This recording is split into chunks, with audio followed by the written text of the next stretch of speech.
Hello guys, welcome back. So guys, how I hope you are doing well. Nakatulog ako. Sa video ngayon, makikipagkalakalan tayo sa isang diskarte sa projection dito. Okay, kaya simulan na natin ang video. Okay, kaya bago yun gusto kong sabihin sa'yo, tingnan mo, hindi ako nagbibigay sa'yo ng anumang payo tungkol sa pangangalakal, na pumasok ka sa pangangalakal at nag-click ka dito. Ang kalakalan ay isang napakalistang platform kung saan ka nangangalakal, mayroong mga kita at pagkalugi dito. Okay, so this video is exclusively for educational purposes only. So I am personally taking this trade myself and will clearly show my own detailed analysis. So let's now begin the video. Okay guys, so first of all, I will carefully observe the chart here. Now you must have already seen our chart here. The NJAD Sci-Hab chart is currently open. So here, I will be taking a trade of $500. Okay, so let me first analyze kung saan tayo pwedeng mag-trade dito. Okay guys, so first of all, kung makikita mo, tapos makikita mo dito na ang overall trend sa market ay talagang at patuloy na paakyat. Okay, una sa lahat, naglalagay tayo ng isang mahalagang label dito. Saan manggagaling ang label na ito sa market? Darating sa bottom side, kukopyahin ko at ilalagay ko dito. Okay, para makita mo na ang merkado ay bumaba sa tuktok na bahagi dito bago iyon. Again, if we give breaking here, then here one pump ang nangyari sa upper side. So ang nangyayari dito, may nabubuo na flag. Now that flag will either go to the upper side or it will go to lower side. So whenever it goes kung saan man may breaking, the market will move here accordingly. Most of the chances will be on the upper side. Tingnan natin kung ano ang mangyayari dito. Okay lang bagay? Kaya maglalagay tayo ng isang kalakalan dito. Titingnan ko ang palengke at tingnan kung ano ang gusto kong kunin para sa'yo. Ngunit gusto ko talagang pag-aralan ang kasalukuyang merkado ng kaunti pa. Gusto kong malaman kung maaari nga ba tayong kumuha ng isang magandang kalakalan para sa ibon sa merkado. Kung sakaling hindi natin ito makuha ay hindi naman ito gaanong mahalaga kung ang merkado ay lumaki ng kaunti sa kasalukuyang antas na ito. Pagkatapos ay i-trade natin ng okay, kaya tingnan natin ito ng mabuti. If this current trend line continues to bake with our bottom market, then we will undoubtedly see a significant shift in the overall landscape. We can potentially offer it here for a single download, or we will absolutely need to carefully consider what alternative strategies we might implement to address the situation. Okay, it's gone.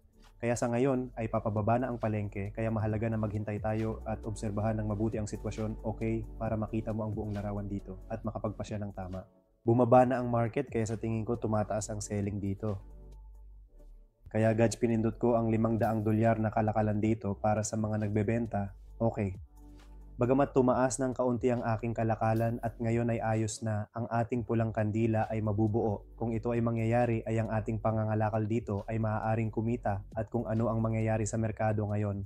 Ngayon ang market ay magbebenta dito. Okay, dahil nasira ang trend line natin dito. Okay, after touching this level, bababa ang market at maaring bumuo ng red candle. Okay, kaya guys, maghintay tayo dito at tingnan kung ano talaga ang mangyayari. Ibig sabihin, isa pang trade upside na posibleng maging maganda para sa atin.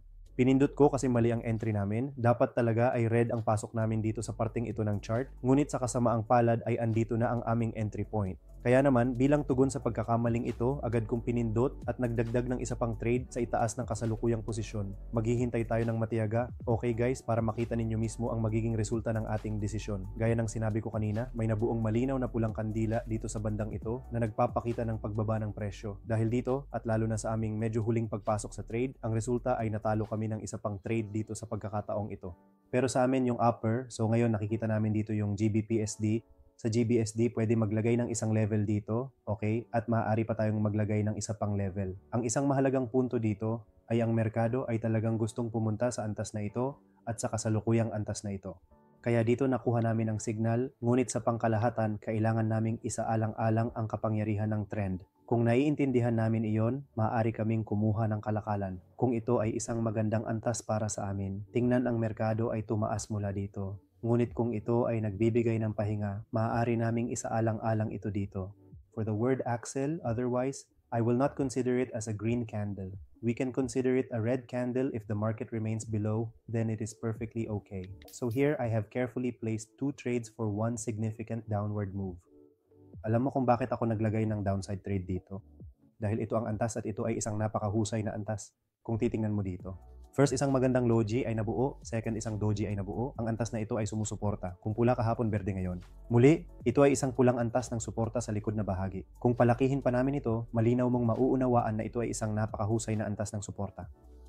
Oo, nagpahinga ang palengke, after nun nag-retrace, bumaba ang market, okay? So it is a kind of good level, a very significant and potentially strong support level. So we can definitely consider this red candle, this newly forming red candle, as a crucial indicator. Okay, so let's wait a little longer, guys. Let's observe carefully as this is forming a red candle in a very good and clear way, indicating a strong downward momentum. Let's wait patiently. It is indeed forming a very good and well-defined red candle dito na buo right at this important juncture, confirming the market's current direction and potential for further decline.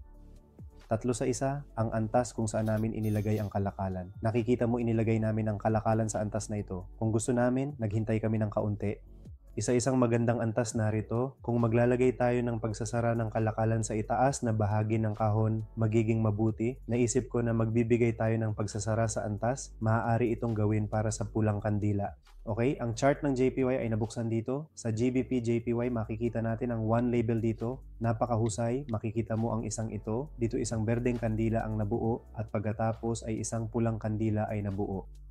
Kung ang pulang kandila ay isang napakagandang antas, kung gayon ang merkado ay hindi gagawa ng anumang ingay ayon sa batas ng pagkakataon na ang isang pulang kandila ay maaaring mabuo dito sa kasalukuyang sitwasyon. Kung ang market ay naging kahit medyo berde, kung ang market ay tumaas ng kaunti, ibababa ko ang trade, naglagay ako ng 2 trade dito sa pamamagitan ng pag-download, maaari kong kunin ang eksaktong trade dito. Alam namin ng kaunti na ang isang grade candle ay maaaring mabuo dito, kaya maaari naming samantalahin ito.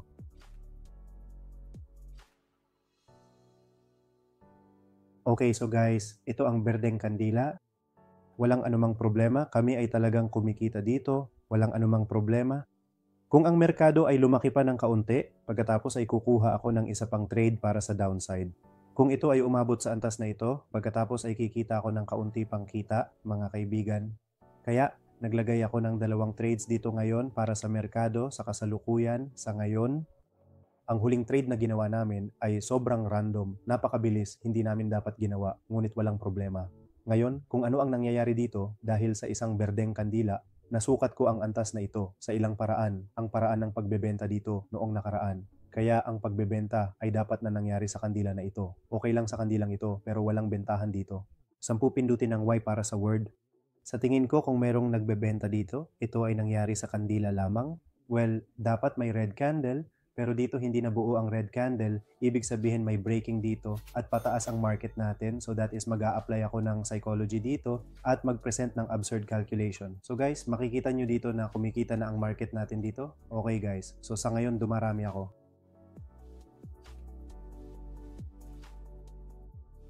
Kaya't sa tuwing kailangan mong ayusin ang label, makikita mo kapag ang merkado naging berdeng-berde, pagkatapos bumabaligtad ang merkado tulad ng nakikita mo. Ang 1st, 2nd, 3rd, 4th, 55th ay mga green candles, pagkatapos magsisimulang mabuo ang red candles at bumaliktad sila. Maaari mangyari na kung ito ay tumaas ng kaunti, ang antas na iyon ay hindi na isa sa alang-alang. Okay, ngunit ang merkado ay ganap na nabaligtad mula doon. Ang ibig sabihin ay huli na ang antas doon sa antas. Okay, kaya inilagay ko ang label na ito sa lugar na ito at inilalagay ko ang label na ito dito.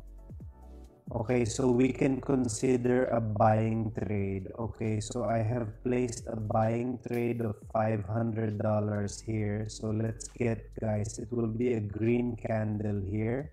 If you look at the label, so 1, 2, 3, as I told you, 1, 2, 3, 4, 5, 5 is a green candle.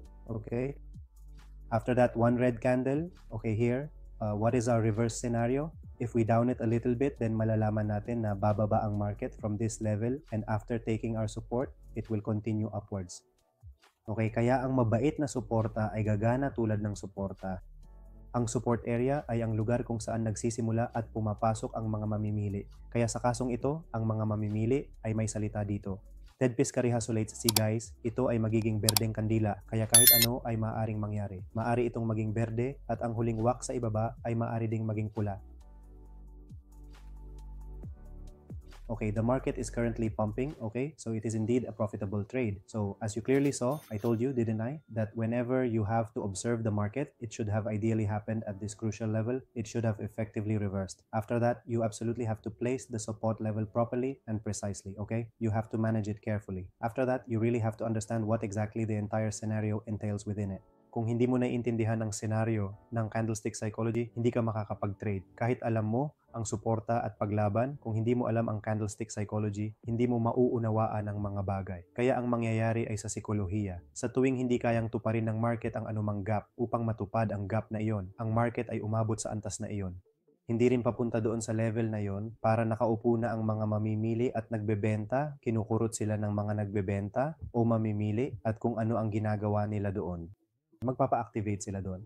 Dahil pakiramdam nila na may magandang market na dumating dito, unti-unti na silang nagiging active. Kung saan man magaganap ang pagbebenta, nagiging aktibo ang mga nagbebenta doon, kaya sa simula ay hindi alam kung sila ay kumikilos o hindi. Dahan-dahan kapag gumagalaw ang palengke doon, medyo bumabanat, tapos biglang may down na puno sa palengke. Kung ito ay nasa ibabang bahagi pagkatapos ay mayroong isang bomba.